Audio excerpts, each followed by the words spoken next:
We have another case tournament in the record books, and is that Drytron coming out of nowhere? Yes, it is.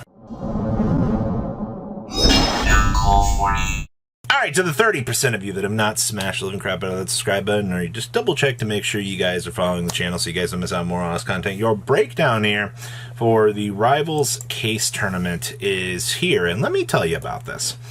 Only 3 cash tier in Top Cut, but the thing that made this event very interesting was the fact that Sword Soul, of all things, crushed through this like, when you're looking at this pie chart here and you know that Sword Soul was the one that ran it through this entire event, you kind of got to ask yourself, you know, that's actually kind of interesting just to see which decks can crush the competition. So 3 cash tier being your most represented deck, and then Sword Soul, like I said, taking down a very big W here, which is, once again, kind of impressive in my personal opinion.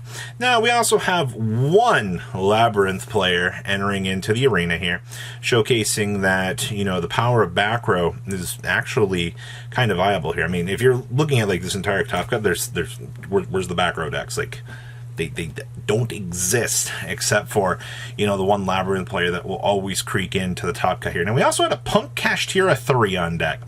Now, you're probably like, well, this has been something that's been kind of showing up every little bit here, and I haven't seen a good solid list yet really kind of showcase this yet, but you are seeing some very interesting ratios and ideas out here you can kind of see here. Now, we also have, well, a Sprite deck as well. Definitely goes to show that players are still messing with a lot of the ratios out here, and a lot of the ideas are still kind of coming across the table here for Sprite to still be developed. And we also had a Drytron deck in Top Cut as well, which is honestly the thing that made me super excited for this. Very happy to see the ideas and things that are kind of coming together here for this deck, which, once again, Drytron still looking pretty good. Let's pass on over to the top 8 decks. Alright, 8th place here is actually going to be our Drytron deck, actually playing the Chochu of the Trillion Hands. So remember, on summon, you can add a ritual monster and 1 ritual spell from your deck to your hand. So yes, this is going to get you some pretty good filtering options here. Also, with this being a fairy as well, so you already know Ben 10, you can roll onto this and then go ahead and deploy this and get your free anything from the deck. I don't think a lot of people really consider how good this card actually is, besides the fact that, oh, it's a tribute summon. I think that's fine.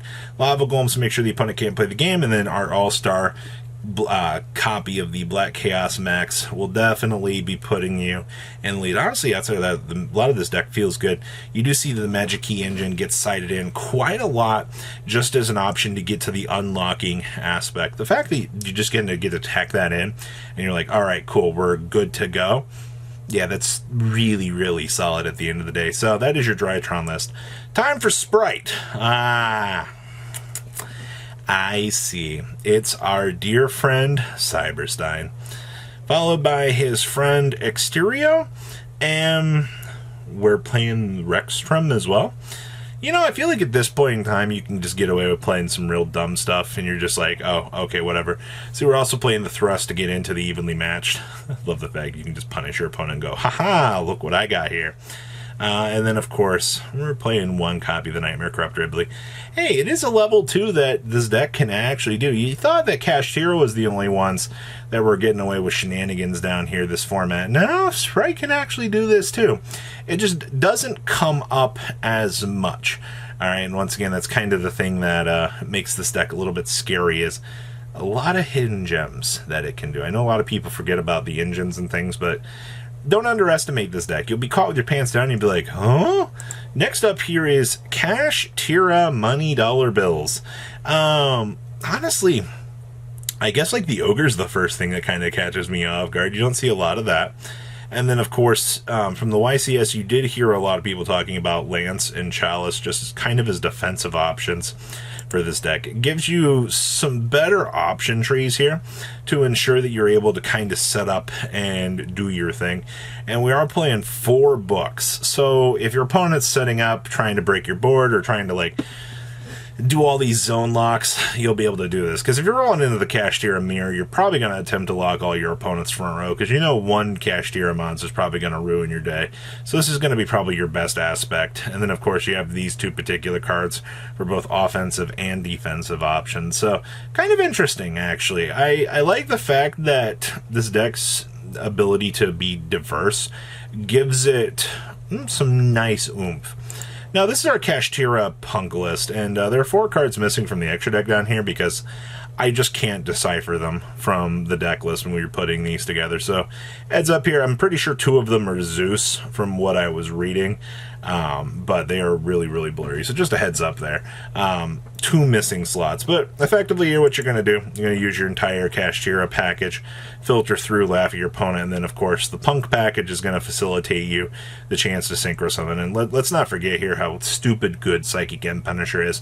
I don't know how many people haven't realized this yet, but this card in this format is a really big annoyance. Like, this card alone is going to put your opponent in a lot of bad situations, and they're just going to be like, how am I supposed to answer this? Like, what kind of shenanigans do I have to go through to get rid of this?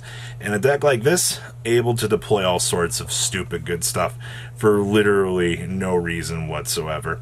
Next up here, we have our Labyrinth list. Standard B is standard do. Here you see the 1/1 floodgates here that a lot of people have kind of started to know and love. We're on 2 Ariana, your 2 Ripple Lady Labyrinth, your 1 Lord, and your 1 Lovely Labyrinth here. And then, of course, ye big old ball in sky. And then, of course, we're on the massive 3/3 here. On the pots, there's the double Bucephalus, the double Garuda for the draw power.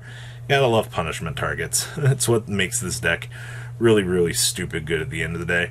Outside of that, this is basically just control your opponent. And obviously the fact that you can make Wave King Kaiser down here, the Marksman King Tell into the Deus Ex is it's not something that comes up, but man oh man, your extra deck utility options for this deck, if you have to access them, are really scary. So don't be surprised if you're just playing a casual game and then you see something stupid come down, because it happens. Next up is our next Kashtira Money Dollar Bills, the deck. Now I see that we are on Triple Chalice and the Triple Lands here. So whatever these duelists might have been incurring for this localized event, really, really, really showcased that they did not like losing to back row. And I agree with that. I mean, like, once you kind of have to play through so many back row, it becomes an issue.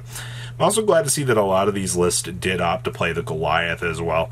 Goliath's just kind of one of those cards that, once again, you tuck it underneath Mr. or Iceheart here, you're off to the races. Like, your opponent's just going to be like, what am I supposed to do to that? Like, how am I supposed to answer that? Well, you're not. And it's just kind of the unfortunate part of things here.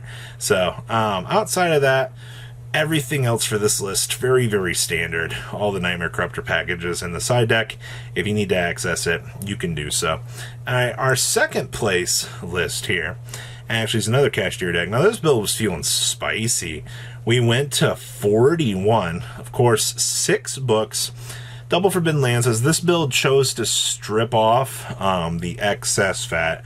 You didn't play any chalices, so you didn't need that. And then we're also playing Shifters down here as well. Shifters is kind of one of those cards. You see it resolve, you kind of feel like you go into a much better position. And I do agree with that. It does feel that way for a lot of the games, but unfortunately, I don't know. It's just kind of out there. I also see the deck's Purely Happiness got a slot in this deck. All right. I like what I'm seeing here. It goes to prove once again that there's a lot more diversity amongst these Kashtira decks. Because no one build is what I feel like is going to be consistent. It's the little tech choices I think puts this deck a little bit more over the edge, at least in terms of playability. And then we have our Sword Soul list. Oh boy. Standard B is standard do, getting the chance to, do Sword Soul combo. I feel like you walk into Nibiru a lot with this deck, though. See that we are playing the Crossroad Designator, so that might be a possibility, stopping that. And then we have talents on the back burner, if really need be. But This main deck feels very, very standard. Extra deck, playing the Lina, that's a little bit more out there. But a lot of your options here, just very consistent approaches to the way that this deck plays. So overall, that is your breakdown for this event. So what do you guys think? Please leave a comment down below, tell me what you guys think, and I'll see your beautiful faces back here later in the day, guys. Peace. Patrons, thank you.